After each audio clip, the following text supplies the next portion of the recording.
So Julie gave you and did a lovely job. The lovely Julie Baker did a great job, really digging deep, and that's not my specialty, the tech part. I stayed at Holiday Inn last night though. And, but what I'm going to do is try to give you the overview, the big picture, the implications of what a broken election system does to a country, and then what do we do? What are the next steps and what can you specifically do? So I'm going to tell you first off that I was never really active politically. I always voted, but I was not super active. But something shook me to my core on November 3rd, 2020. And ever since then, I have not been able to stop. And I call it my pizza box moment. And do you guys remember this? Does anybody remember this? Okay, so this was Detroit, Michigan. And essentially, this was one of the counting centers. And what they did was they threw the Republican observers out. They locked the door. And then they started putting up, to me, which looked like pizza boxes, but they were like poster board or whatever, so that people couldn't even see inside. And I thought to myself, this is not America. Surely someone's going to come and they're going to say, hey, guys, stop that. Well, that never happened. And then another weird thing happened. Arizona got called really early, by Fox News no less. And I thought, well, that's kind of weird. I think they had maybe 10 plus or minus percentage of the vote in, and they were like, yeah, it's a Biden win. It was like, well, how much was it? 1%. 1%. Yeah, I thought it was 10, but it was 1, so that's even worse. So that was like scratch the head moment, right? Something's wrong here. And then, something that never happened before, they stopped the count. And that was when my spidey senses were on red alert. And I said to myself, uh-oh. Apparently, it looks like we are not allowed to actually elect people that maybe, I don't know, somebody's selecting, somebody's controlling something here, and it doesn't look right. And so that's what got me started. And at first, I really just wanted to investigate South Carolina and say, well, surely things are fine in South Carolina. We just have to dig into this, right? So I started South Carolina Safe Elections about 3 years ago, and here's our website, scsafeelections.org. And a lot of the things, for example, that Julie just talked about, you can do a search on our website, and you can find some interesting facts. Like, for example, Eric. She talked about Eric. Type in Eric. We have lots of blogs on Eric, all the facts you want to know. Type in, like she mentioned, the Clay Parikh interview. It's fascinating about how they test and certify these systems. And we had a little nice interview with him. Type in Clay, and you can see that interview. But at any rate, we're a nonpartisan grassroots group, and we just want to return confidence back to the election process. And basically, we have spent our own time and our own dime, thousands of dollars and lots of hours, countless hours. And there are a number of people who have really helped across the state. This is a statewide effort. And we're very, very busy, and we've been very, very, very, very, very busy for 3 years. So what is our why? Well, I like to say our why is that we're concerned about living under tyranny. My parents are in their 80s, and I was talking to them recently, and my mom's like, I don't want to live in this country anymore. I'm sad. I really wish it was like it was 30 years ago. And it really got me emotional, because I thought, well, you know what, Mom? This is why I do what I do. That's why because I'm here representing the group. I'm just, the person that hurts the cool cats, okay? It's not about me, but it's about the group. And we care about our country. We want to leave a good, decent, free country for our kids, our grandkids, and for you. That's why we do what we do. Because right now, I'm sorry, but we don't have control of a lot of things. Think about it. Our property. They could raise our taxes tomorrow, and we could be out of our house. Have you heard the stories about the schools that are saying, okay, empty the schools, put the illegal immigrants there? How about the hotel owners? They're saying, hey, we don't want you to take real paying customers, you gotta take the illegals. And then, of course, there's eminent domain. They can take away your property tomorrow. Our children.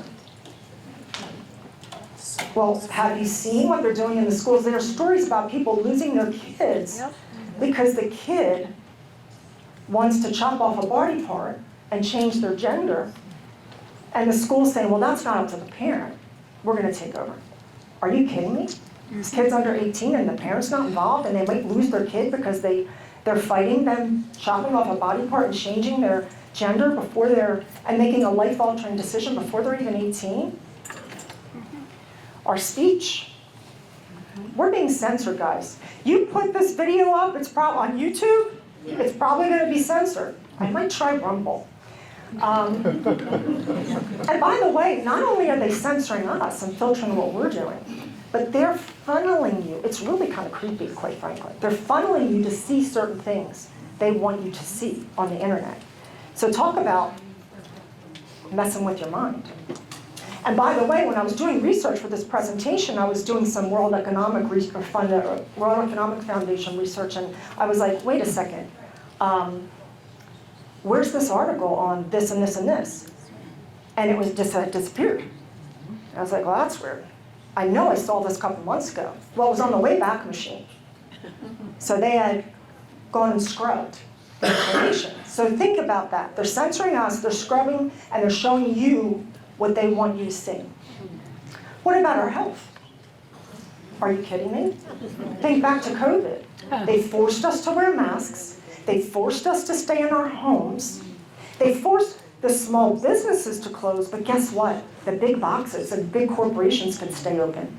How many poor people lost their small business or were in a really tough financial situation because the government said so? And I mean, I was a victim of the COVID protocols. I was in the hospital in the ICU for 8 days, and they wouldn't give me ivermectin. They wouldn't give me vitamin C. It's the CDC protocol, and we have to use it on you. And I got the remdesivir, and by the way, I'm not vaxxed. But they gave me the darn remdesivir, tried to kill me. So we don't have control of our health. And what is the answer? Our elections. We need to have people who reflect our positions, who reflect the fact that we want freedom. We don't want to be constantly re-electing or have people being selected that don't reflect a free and decent America. So what are our accomplishments? We have been, like I said, very, very busy. And we have done, we basically studied the election process and the laws, both federally and in the state of South Carolina. We have researched the certification procedures that Julie had talked about, how they certify these machines. In both the 2020 machine system as well as the 2022. Because what happened was, and this is very interesting, they purchased the $51 million worth of equipment with Windows 7, which was already out of service, or whatever you call it. End of life. And then, only a few months later, they upgraded at a great cost to Windows 10. So now we have a second system. At any rate, we looked into those systems and the certification. In my opinion, none of them are certified.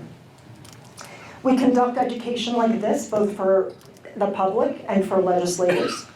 And we, as Julie mentioned, we've analyzed our electronic voting system, and we found hundreds of vulnerabilities. Burl Smith, who's a cyber expert just like Julie, did this analysis of both the 2020 system, which is a 6.0.2.0, and the 2020, ever since 2021, we have a new system, which is a 6.1.1.0, which is we have currently.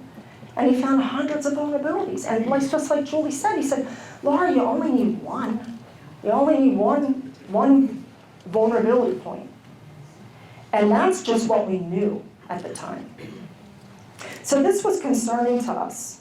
But once again, you can find the white paper that documents all these vulnerabilities on our website under our resource page under white papers. We canvassed 8 counties in our state. This was a lot of work, time, and energy, and Beaufort was one of them, by the way. We presented this evidence to the top 5 lawmakers in our state. I personally met with them. I personally delivered the information, the evidence. We had over 11,000 affidavits that people signed under penalty of perjury of issues that they found when they were canvassing. And basically the point was we wanted to check to see how accurate the voter rolls were. And we found so many issues, which I'll go into in a little bit. But you know what SLED did with it? Do you want to guess? Nothing. We did poll observation of the midterms and the primaries and midterms of 2022. And we found lots of anomalies and issues. And one of them was one of the things that Julie talked about and what they found in the Legislative Audit Council report, which I'll talk about in a little bit. And that was that there were seals missing or voided. So that area where they store the flash drive, that Julie showed us that can be a problem, that seal was missing. So we don't know if it was tampered with or not, and we were very concerned about that. That was just one of the issues. Once again, it's all documented on our website. And finally, we're in the process right now of challenging, we've sued the Election Commission, the State Election Commission, in 8 counties for access to what's called the Cast Vote Record, or CVR. And the Cast Vote Record basically is available in 28 other states. Now, we sued them in August of 22. It's a valuable audit report. We are still going on. Talk about lawfare. We're living the lawfare. And this is expensive, and we haven't asked for any money at all except for the lawsuit, because it's expensive, especially when you're getting lawfare, and they play games like what the meaning of is and that kind of thing. But we were able to preserve, we're one of the few states that were able to preserve the 2020 election data for all races before it was destroyed. And of course, Laura Martell is helping us out with that case. She's helped us and was responsible for doing that. And I wanted to spend a brief moment here because this is what's cost us a lot of money. And it's crazy. So what's a cast vote record? A cast vote record basically shows you the progression of the vote over time. And essentially, I tell people, it's kind of like if you were going to the grocery store. Right now, what do we get from the poll tapes? They tell us what? Total count. So let's say Lynn is running against Julie, and Lynn got 70 votes and Julie had 30 votes. Well, I have no idea how that came in at all. The grocery receipt shows me the itemized detail. The CVR is like a grocery receipt for your vote count. It shows you that vote over time. Now, why is it available in 28 states in the District of Columbia, and we can't get it in the red state of South Carolina? My son's so funny. He's like, what are they trying to hide? This is kind of creepy that they're not giving this to you. I'm like, yeah, it's kind of weird, isn't it? And here's the key. When they look at the analysis of the cast vote records that they have received from these 28 states and those counties, they find that there are lots of weird anomalies. It doesn't look random. It appears that there's a presence of an algorithm. I don't know, can't prove it, but it looks awfully suspicious. Almost like the same mathematical pattern across counties, states, and even equipment manufacturers. Huh? How do you do that? So it appears to be controlled and not random. So that's our concern with the CVR, and it's why we're fighting, because we want you to know that your vote is transparent. And by the way, that actually, it goes against federal law and state law. We have no auditable trail right now. You can't just tell us the total account and not give us the itemized detail. So my question for you, it all goes back to confidence. Yeah, we can keep the machines. Are you confident that it really reflects an accurate vote? I'm sorry, I'd rather stand in line for a little bit. I'd rather just have one day of voting than worry that the vote was not quite right. So would you trust your elections if you knew that computers could be compromised easily? Well, Julie just showed us. Heck yeah, super easy. And Professor Haldeman in the court proved it in Georgia. Would you trust your elections if you knew that the electronic voting systems are owned by the foreign entities and controlled by corporations? So that's what Julie talked about as well. Cital, foreign corporation. Eric we pay for them to clean our voter rolls, but we can't FOIA Eric. We can FOIA our government, we can't FOIA them. That's the other thing about the third parties is you can't FOIA them if they're non-governmental entities. It's kind of creepy, and I think that's, once again, by design. What's interesting, too, about the compromised computers, there was a situation, so I have friends across the nation, and they'll give me stories. They'll say, in Georgia, there was a woman who was running for office, and she went and saw the votes, and she said, wait a second, my precinct showed 0 votes for me. And I know that I voted for myself. And I'm pretty sure my husband voted for me. So I said, you need to look into this. And sure enough, something was wrong. So when she had lost her election, but once they checked into it, suddenly she was the winner. Isn't that interesting? So these things happen. Now my other friend is in Georgia. By the way, watch Georgia. Lots of good things happening there. And she said, Laura, I don't know what's going on. I went to the early voting centers. I cannot get one of those early voting centers to reconcile. The tabulators do not confirm what the paper's saying, the paper audit. Oh, we've tried multiple times. So it's very concerning.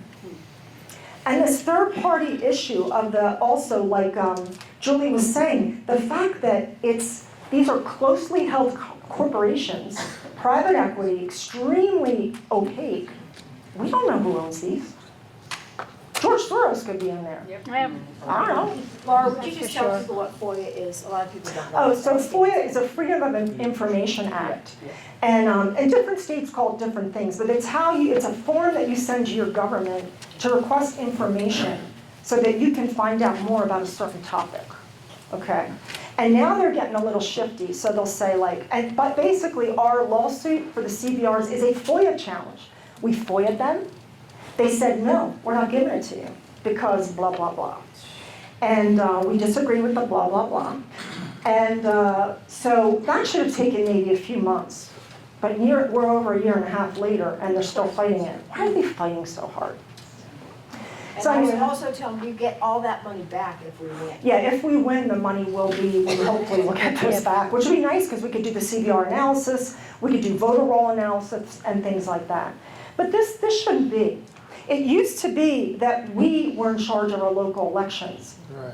The people, were in charge of our elections. We counted at the precinct, and we have relinquished that control over time to the federal government, the state government, and to these closely held, opaque corporations, nonprofits, blah, blah, blah. This is not right. This is not right. We've given up control. Laura, real quick, did that come down from Federal Election Commission to the state commission down to your county, that we were usurped in the process of elections? Is that how it flowed? Well, you mean with the FOIA? How do we get to the spot where we've advocated our election? I think it all originated with the HAVA Act of 2002, which was the Help America Vote Act. Oh, perfect. That's when they really federalized elections, because they said, no more hanging chads, which I believe the whole hanging chad thing was a psyop. That's just me. And they said, but we need computers now. And so that kind of really did. And then, of course, in 2018, I believe, is when they said it was critical infrastructure, and they put in the, they had CISA more involved, the Cybersecurity Infrastructure Security Agency. But the states are responsible for their elections. The states Not the are federal responsible, but the federal government does provide guidelines through the Election Assistance Committee, so. Okay, thank you.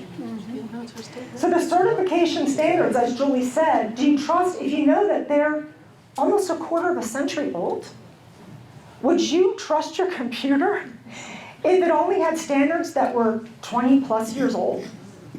One of the interesting things about the Clay Parikh interview on our website is Clay says, and he worked for these Vista Labs, the vote testing system laboratories, for 9 years.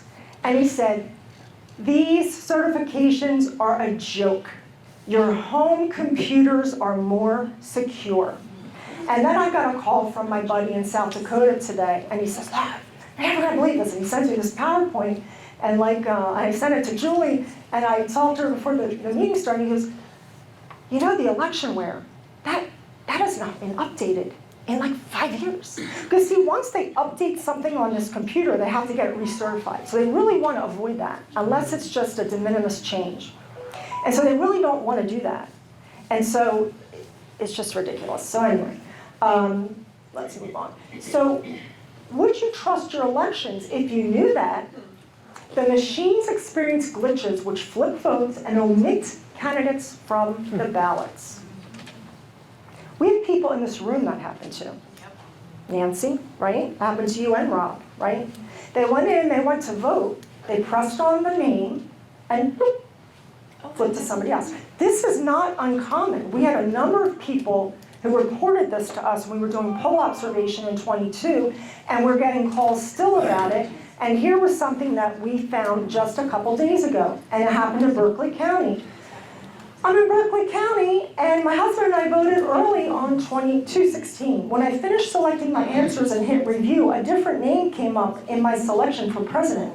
I voted for Trump, and Chris Christie's name was shown. I called the attendant over and told them, they said to go back and reselect, and this time it took. Now, I will tell you that we've had some people that had to press it 15 times in order for it to take. Wow. So when Richard voted and hit review, there was no name in the presidential block. So he had to go back and reselect. All caps. This needs to be fixed, and people need to watch carefully when they vote. And as Julie said, Professor Halderman had done this test with his students, and they found that even when you make a boo-boo, people say they check their ballot, but even when they check it, they miss it. 93% of them miss it. So this is a problem. Now, here's another interesting story, and it's from Beaufort.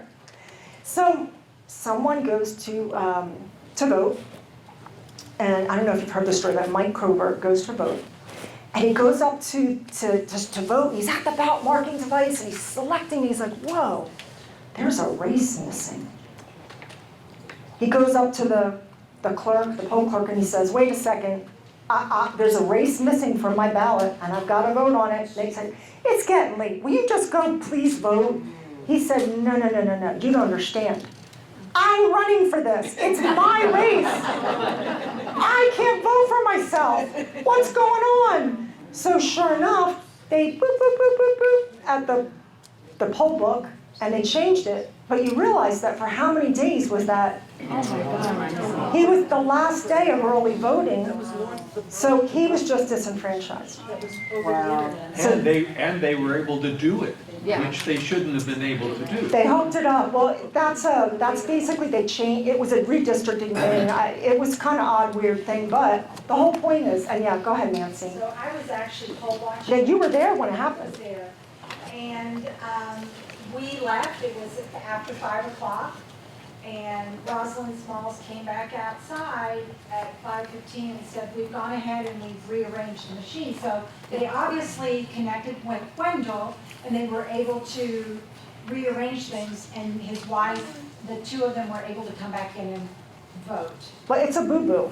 It's a programming boo-boo because of redistricting, but the whole point is he was disenfranchised. Well, it should have been a whole new vote for him. Right, absolutely. But they didn't let him. And they did not let him, and also, I want you to know, the GOP, our GOP here, did nothing. Nothing. Did nothing for him, to Yes. fight for him, and, he that's- was a Republican. It's just, this is the kind of stuff that keeps me up at night. So here's the other thing. Would you trust your elections if you knew that you can't verify your vote? Now, Julie touched on this, but I wanted to make it pictorial so you could flow through it.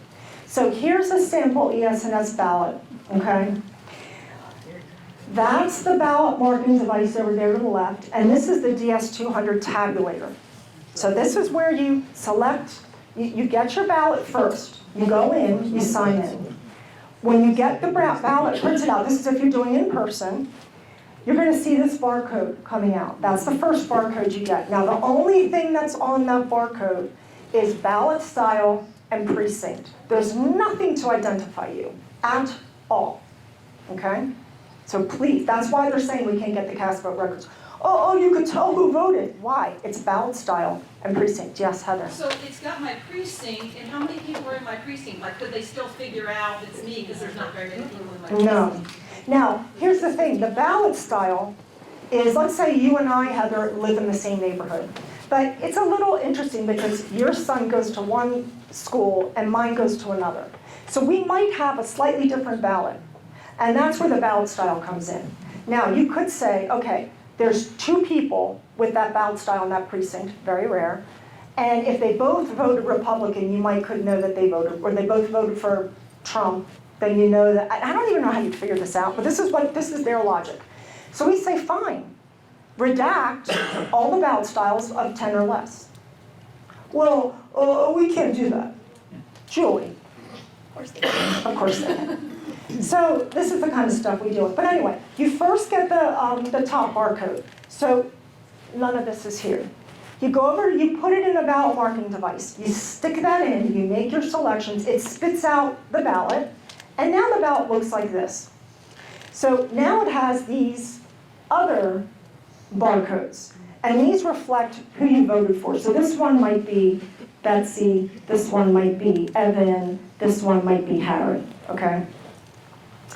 And so this is what the DS200, when you scan that in there, it reads this and says, boop, boop, Betsy. But what Julie was trying to say is, how do we know? Like, Lynn, what does that say right there? Gobbledygook. Yeah, I don't read barcode either. So how can we really verify? That's what that tabulator is counting. Now, we can look at this, but as Julie was saying, you could have it programmed that it could say, and this is what Haldeman did actually, every 4 of Betsy, flip it to John. But you still correct Betsy's name. Yeah, so we see Betsy, but when it gets to the tabulator is programmed to go boop, boop, boop, boop, boop, boop, flip. And it could change. It could be every 4 for the first, and then they could see, okay, now let's do every other. So the whole point is we don't know. And the CVR is kind of helps us analyze it. And when they looked at the CVRs, they found that there were spikes. So the guy that's one of our expert witnesses, he said, there was a Democratic whistleblower, and this was in a different state. I believe it was Colorado. And he said, you know, we're going to make sure the Democrats win. And they said, well, how can you? We're going to add 33,000 votes. He said, well, how are you going to do that? We're going to spread them out. We're going to do it every 100 votes. There's going to be a couple more, so we'll sprinkle them. So they told that to Dr. Doherty, and when he went to analyze it, sure enough, boop, boop, boop. So you don't notice it as much, but the point is, you don't know if that count is front-loaded, back-loaded, or there's little blips all along the way. Because you know, they're going to be sneaky about it. So the secrecy of the vote, this is important to know. In South Carolina, we're a little bit different from other. Internal, where you actually built it in and you could go in and you could pick it right there. So mine would involve like the company itself to be involved, but that's not necessary. There's also levels of hack outside where you can change the database, you can change votes, you can change the structure of anything by adding it into a software layer that we aren't even allowed to look for or to blueprint. It can be done in the hardware layer. 2015, the Chinese were found to have implanted little chips into some of the boards that were being used by the CIA and various other places, and essentially those little chips acted as their own computers and would capture data, change data, and send it over to China. And it was only caught by accident. It wasn't caught by the government. It was caught by Amazon when they were trying to buy another company. They were trying to see if they made the boards right, and that's the only way they actually caught it. So at that level, and that was 2015. You can look up on Bloomberg if you need to. But Today, those same computers that have that same functionality can send things out without needing a internet connection, because you can send things out a lot of ways, just by plugging in the wall, microwave, Bluetooth, 1,000 different protocols. And that's ones we use commercially, maybe the ones we don't. But today, those computers are the size of a human hair and can be embedded inside of the actual boards. So there would be no way to ever find them without melting it down and digging through it microscopically. So that, Gotta get back to hand mark and okay, so that was Clint. I'll stop it there, but that is on our website, that interview. And let me go back. I just thought that was powerful because what he says is that, Use the mic. I'm sorry, what he says is that, I lost my PowerPoint. Where'd you go? What he says is that it's so easy that even, like it'd be embarrassing if you didn't. And then he says, it could be so imperceptible. It could be like a tiny little hair. How are you gonna find that? We could be looking for something, but it's so tiny. Even a computer expert like Julie probably couldn't find it. So Weston Newton know this? he does know this. I don't know if he's seen this particular, is that not advancing? Okay. So, here's our current situation. Our election process is complex and non-transparent. Do you remember the diagram Julie showed?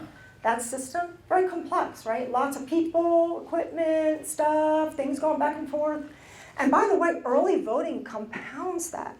Because now you have more people and more opportunities for like crappy chain of custody and things of that nature. The people no longer have control. This is the big one. We don't have control. It's a black box operation, and all that means there's a lack of trust, and that is the inherent issue. And here's the issue. If the government can say, trust us, this is the most safe and secure system ever, right?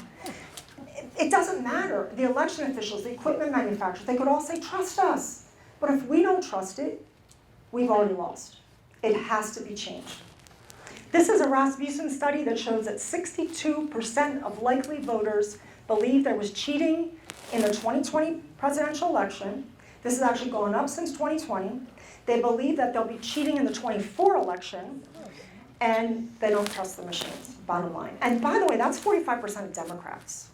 So, yeah. That last graph, does that mean that percentage was likely to affect the outcome or just cheating that may or may not affect the outcome? It's basically, how likely is it that cheating affected the outcome of the 2020 presidential election?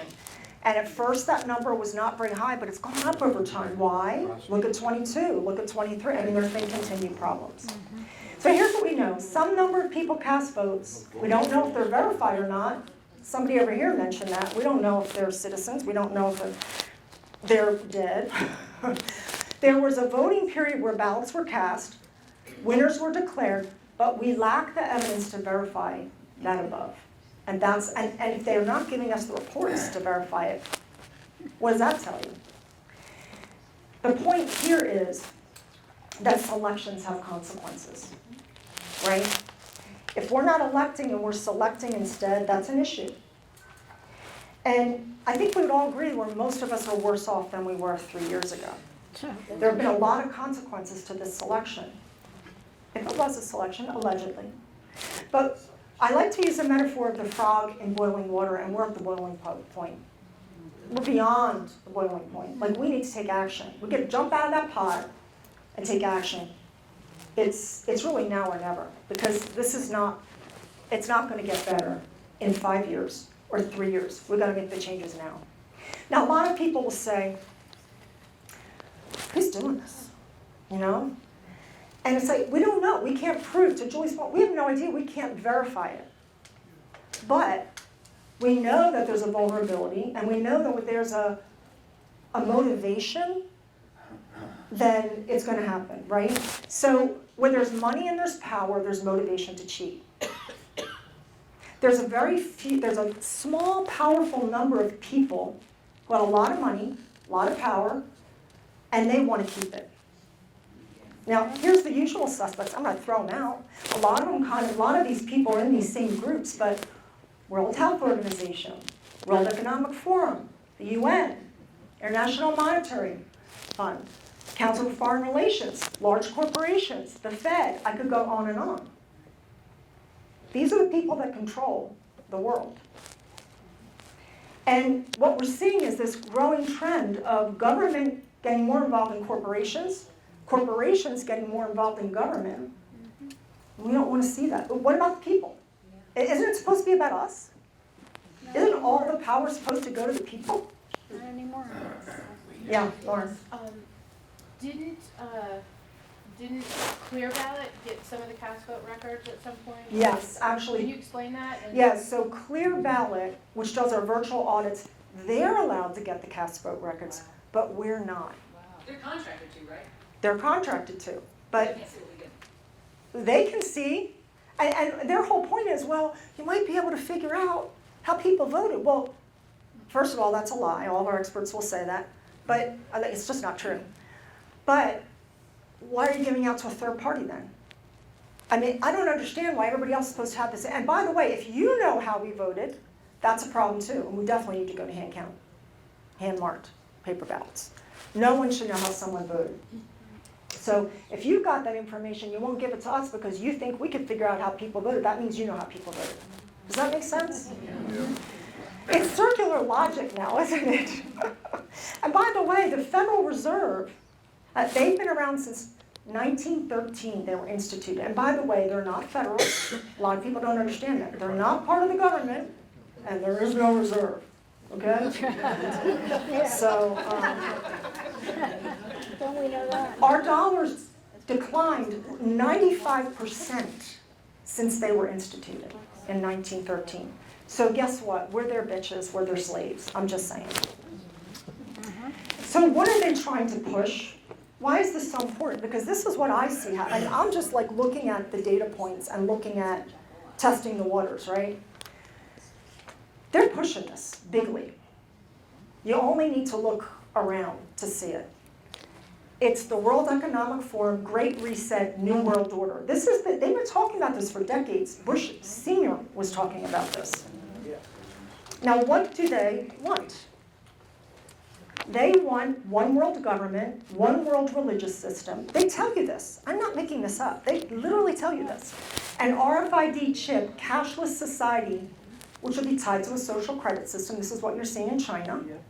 Okay? Which means if you do what they want you to do, good for you. If you don't, you're going to be penalized. You used too much gas last month. We're going to take away your food stamps or ding you on your Social Security, whatever. Or just embarrass you with your neighbors like they do in China. And they're doing it to the corporations right now. And they're doing it to the corporations through the ESG, or the ESG scores. Unified military and code of law. They would want nothing more for the UN to be our global police. I'm telling you that right now. We see sometimes these UN trucks going around like, whoa. And they don't want us to have guns because then we could actually defend ourselves. So, you know, this is what they want. And here are some lovely quotes by the Yuval Harari, which is the top advisor to Klaus Schwab from the World Economic Forum, who they all think they see us as useless eaters. And here's his quotes. AI will create a useless class of workers, unemployed masses. My best guess at present is a combination of drugs, computer games, is a solution for most. It's already happening. So in other words, we just want you fat, happy in front of video games, virtual reality. We'll give you universal basic income. You'll own nothing, but you'll be really happy. And then he says, and this really is sad to me because this shows you that this is a spiritual battle. We can't have prayer in our schools, but we can have drag queens. But he says, the kingdom of heaven and God are human fantasies. The rights of an individual, human rights, also a fantasy. Nice guy, huh? Gotta love him. They use climate control as a ruse to control the masses, and it's really kind of getting silly. There's a war against gas stoves. Everybody realize that? Like, if you can't have gas, like, what? You're going to control how I cook now? By the way, they recently were trying to adopt something that said you can only go on one short-haul flight every 3 years. One short-haul flight every 3 years. Unless you have your own. So they go around in their private jets, but you've got to limit your travel, okay? Obviously, they're putting pressure on the farmers because they don't want them to own farmland. They want to control the farmland. They want to control your food supply. And so the farmers were revolting, and they put piles of hay in Paris, and they backed down a little bit, but they were trying to tell them, you can't farm as much, and they're basically taking their livelihood away. The war on meat. You know, you can't eat meat. You got to eat the artificial meat because it has a lower carbon footprint. I don't know how that is because, you know, you do have to mass produce that. That requires a factory, which requires energy. I did work in food manufacturing, so I kind of know this stuff. But you can't eat meat. But don't worry. They'll trace out the sexy celebrities to show you that eating bugs is just great. It's like that "Aren't You Hungry" ad by Burger King, but the bug version. Like, here's Kim Kardashian, here's Nicole Kidman. If it's good enough for them, you start eating those bugs. The new one is anybody heard about this? The new one, detergent pods. The war on detergent pods. So in New York, they're trying to pass a bill that you cannot sell detergent pods. And if you do, the first fine is $400. I think it's $444, $400. I was like, okay, we'll see how that one goes. And then does anybody know what a 15-minute city is? Yes. Does anybody not know what a 15-minute city is? Okay. So a 15-minute city, and this is something that they're trying to push because they want to lower everybody's carbon footprint. And basically is that everything you do, all your activities, your friends, your doctors, your shopping, all has to be within a 15-minute radius. This is going on right now in Oxford, England. And they want you to ride bikes everywhere. So you can't have a car. And basically they're trying to reduce the carbon footprint. Now they're already doing this in Oxford, England. There's obstacles, there's actual roadblocks that you can't get out. And so you have to get permission to get out. And it's pretty creepy. So they're also developing this in Cleveland. I think Cleveland's going to be one. Miami, yes. So a lot of people don't know this, but before the fire in Hawaii, there was talks about building a 15-minute city there. So it's a little coincidental with it. Merle's Inlet, here in South Carolina. What's that, Leslie? Merle's Inlet in South Carolina, 15 minutes. Merle's Inlet, apparently they're trying to turn to a thing. So this is control, guys. This is control, right? You know, if you have, and also carbon passports, that's the other thing they're trying to pass. So, I mean, really, this has happened over time. This has happened like the slow boil of the frog. They've infiltrated, they've changed things slowly so we could barely, perceive it. But then now, the infiltration, it's become an invasion. They're ramping it up. I mean, it's crazy, right? I wake up every day, it's like opposite world. This is really bad. The illegal immigration that is occurring, since 2021, January of 2021, there have been 11 million illegal border crossings, apprehensions. 11 million. In the first quarter of fiscal year 24, which actually is October through December, it was 785,000 apprehensions at the southern border. Probably mostly released. Now by the way, we are in contact with some of the reporters. So I've talked personally to Ben Berkholm from Real America Voice. We've talked to Michael Yon. We had someone locally who had been down to the border and was doing a documentary on it. It's really tough there. So these are military-aged men. They are well equipped, okay? And they're coming from China, Asian countries, Arab countries, and African countries. And how are they getting here? They're flying, right? So who's subsidizing that? You want to take a guess? You. You are subsidizing that. Our tax-paying dollars are being funneled to the UN, and the UN is sending that money to the international, and I forget the name of the actual, it's ION, the International Organization of Migration, I believe. ION. International Organization of Migration. And so they are actually, so this is a picture of someone who just got here. They gave them brand new shoes, Cell phone. brand new jeans. They get $1,000, a cell phone, in this nice little gift bag. And you're paying for it. You're paying for your country to be invaded. This is a consequence of selections. They're bringing all kinds of things over the border, drugs, they're human trafficking. They're bringing diseases like leprosy, like crazy diseases that are coming over the border.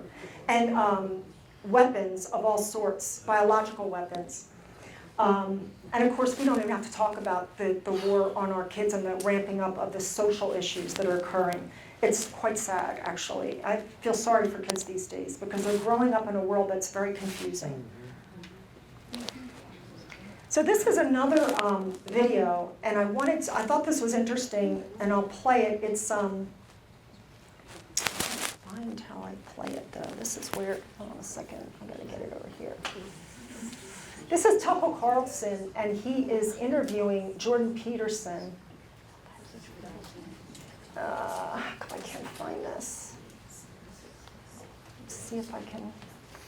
I see it there, but it's not coming up. Darn it.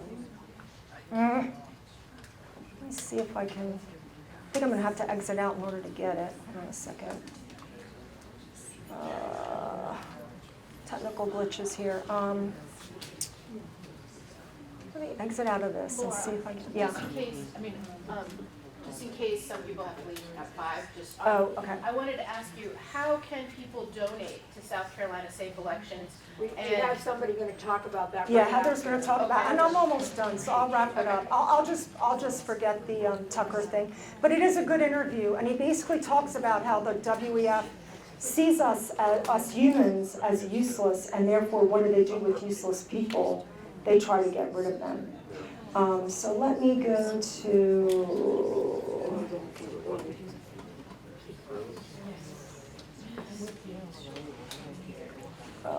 okay.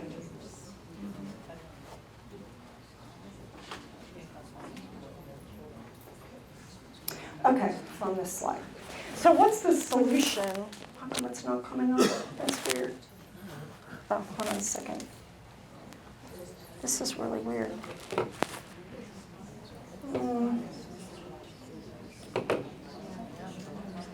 It's not. Hold on a second.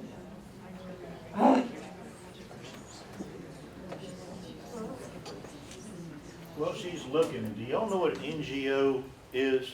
Non-governmental Non-governmental organization. You know, they're coming from the United Nations. They're citizens groups, they're not elected, that find grant money, that go to the United Nations, who find organizations of elected people that will entertain these NGOs to get that grant money to do things in our communities. So when you see NGO, it traces up to the United Nations. And these are non-elected people with money that our elected officials are being wooed by. Sometimes funding even. Yeah. Can they take all shapes and sizes and forms? What the WEF stands for. Oh, so now it's going on. A Malthusian zero-sum game of scarcity, privation, and top-down centralized control. And with the technology that we have now, I wouldn't recommend that we do that. May I just answer one question raised by your eloquent and absolutely right analysis of the World Economic Forum? And that is, what spirit animates them? Well, if you believe people are the problem, then that is, of course, a genocidal spirit. If I believe that the problem with my kitchen is it has too many mice, the solution is to kill the mice. Too many roaches, I kill the roaches. They're the problem, they're the impediment. And so make no mistake, and this sort of tracks with what I was saying earlier, don't lie to yourself about the agenda. If people are the problem and you're a person, then your life is in the way of whatever goals they're seeking to achieve. By definition, am I missing something? No, I'm not. But all this, it's so grotesque, because, to further elaborate in one sentence, it's a demonic spirit, just to be clear. Any spirit that seeks to hurt, kill, divide, demoralize other people is a demonic spirit, by definition. So that's what animates it. You're the target, and don't lie to yourself. I thought that was important to show because I do think this is a spiritual battle. And unfortunately, it's one we're living every day. So here's the solution. Hand-counted ballots at the precinct. Why? It's accurate. After all, we check the computers with the hand-counting audit. It's transparent. What way we want to do it is to use a live feed or a camera mounted on top of the ballot. So you could actually see it or we could record it and then provide it to people and you could audit it yourself. kids could do it in a school the next day. It's verifiable, unlike now, I can't verify my vote. It's secure, we can use special paper that's watermarked so that people can flood ballots into that precinct. It's inexpensive. We don't have to buy $55 million worth of election equipment. We use paper, people, and pens, and maybe a mount for a camera, and the laptop could be optional, which is probably the most expensive part.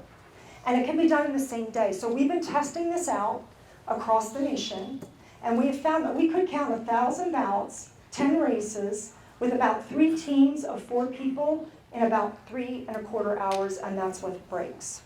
So, and that's for a big election, right? Because the precincts are supposed to be 1,500 by law. If we had about a 60% turnout, that would be about 60 to 65%, that would give you 1,000 ballots. And normally, midterm election's about 50% turnout, and then primaries are about 20. So it's a far fewer ballots to count. It's very doable. So I'm not even gonna play this, but this is the tally method, and it's on our website.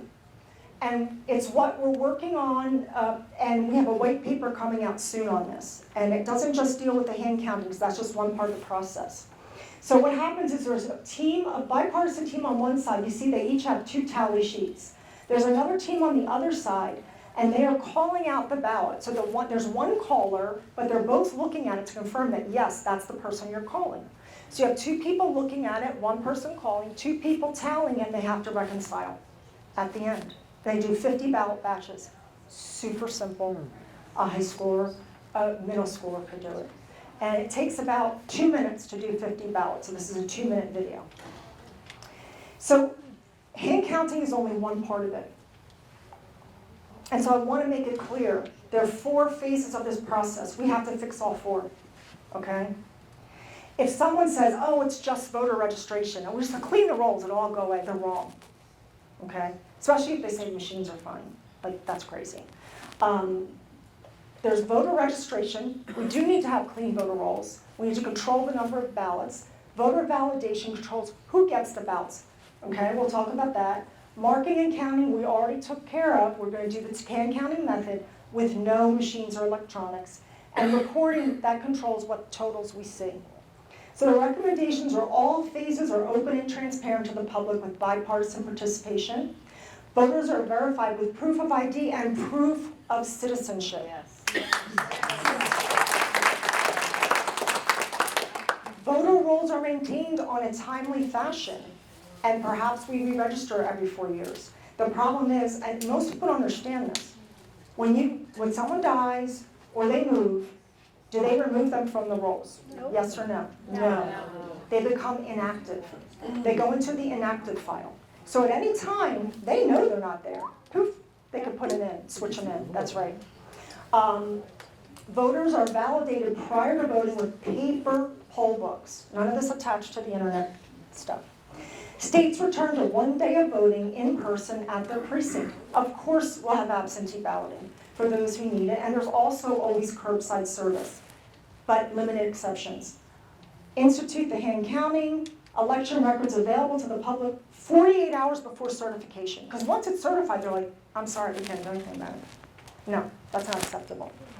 We do have a bill that we have introduced. It's in House Judiciary Subcommittee. It's called Bill 4935. It's the SAVE Act, Secure, Accurate, Verifiable Elections Act. It calls for hand counting, 1 day of voting in person, a state holiday. It does have absentee voting still, but limited. It takes away some of the absentee voting. And if you could do one thing today, it's to call up your rep. Hopefully that's Wes Newton. He's on that subcommittee. And tell him to give that a hearing. Hold on a second. I'm just almost finished. And we have a white paper coming out. We have bumper stickers and T-shirts for sale out there if you haven't already purchased them. We do data analysis on the voter rolls. And of course, we're continuing with the CVR lawsuit. So here's what you can do. Vote on election day in person. If you already voted, I understand. But future, please do it in person at the precinct on election day. Be a poll worker.